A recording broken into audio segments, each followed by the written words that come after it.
Hearing from the Commander-in-Chief last night what their task will be in Afghanistan was certainly a big honor for the cadets at West Point. We spoke with some of them right after the speech for their reaction. Well, I was very excited about the speech just because it's going to give us a sense of direction, some goals to focus on as we prepare to graduate and become platoon leaders in the Army. Right. Now, the term rally the troops has almost become a cliche, but I mean, essentially, was that what he was doing here today?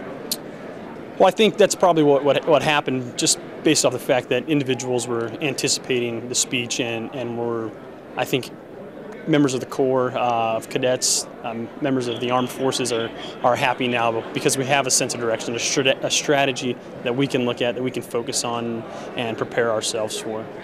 As a platoon leader, I'm worried about 30 individuals and training and leading those 30 individuals in combat. And for me, large national policy is not something that I really concern myself with as a young lieutenant. Was it nice to hear from the top? Absolutely. It was very nice to hear strategy from the president, especially as a cadet getting ready to enter the armed forces.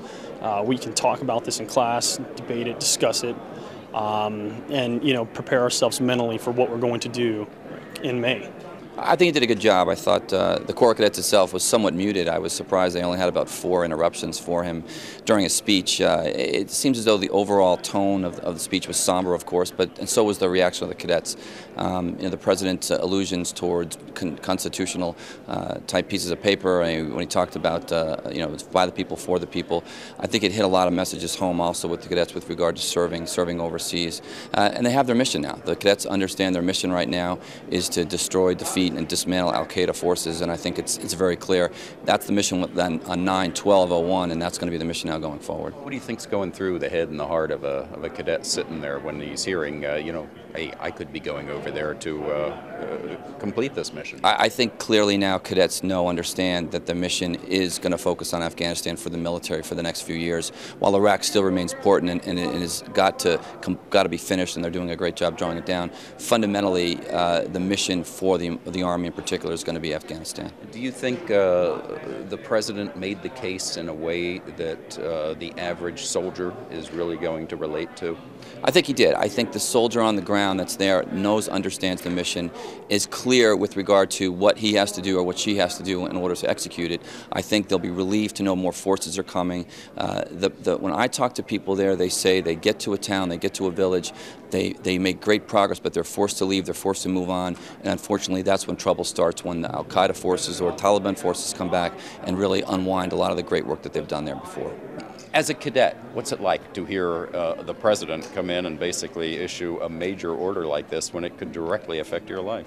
Well, it was quite an honor for the President to come here, and all the cadets were very excited about having him come, both to announce and just the prestige that having the President comes brings. And I think that it was nice for us to hear that clear direction coming from the Commander-in-Chief, because the Afghanistan war is so closely tied to what we're going to be doing when we graduate. Yeah, I mean, do you envision yourself there sometime in the relatively near future? I can't make that call. There's still a lot up in the air for me in my future and that of my classmates. But I definitely see a role for the class of 2010 in Afghanistan. Do you think the President made the case effectively for what he wants to do? I think the President made it very clear how he considered the decision very deeply and didn't take any decisions lightly. So I think that he made that case to us, and it's important that we have that direction now so we can move forward with his strategy. Yeah. There was it seemed to me, almost a challenge. This is extraordinarily fast, moving those troops in there. Do you think the military says, gung-ho, yeah, we're up to it, sir, here we go? The military is ready to accept the challenges that the Commander-in-Chief throws at us. He knows our capabilities better than anyone else. He's the commander of us all, so we're ready to go where he sends us. Does it take a while for a Commander-in-Chief to earn the respect of forces of West Point and such, or when he's Commander-in-Chief, is that it? That's the Constitution? We swear to uphold and defend the Constitution of the United States, not necessarily the personality or the person of the President. So in that role, he automatically has the respect of the armed forces, and we accept the civilian control of the military as one of the founding principles. It's what makes our Army so great. As cadets, do you think people sit there and think, well, I kind of like that, I didn't like that, or is it just the President's issuing an order, yes, sir, I'm ready to go? I think through our training here at the Academy, we're very much bred to know our role in the system, and our role really is to accept the direction we're given from our superiors at the level of which we have control. And for us, it's going to be a pretty low level coming out of the academy. So I think everybody is ready to get out there and execute what the president just laid out for us. Do you look forward? Hooah, as they say in the field.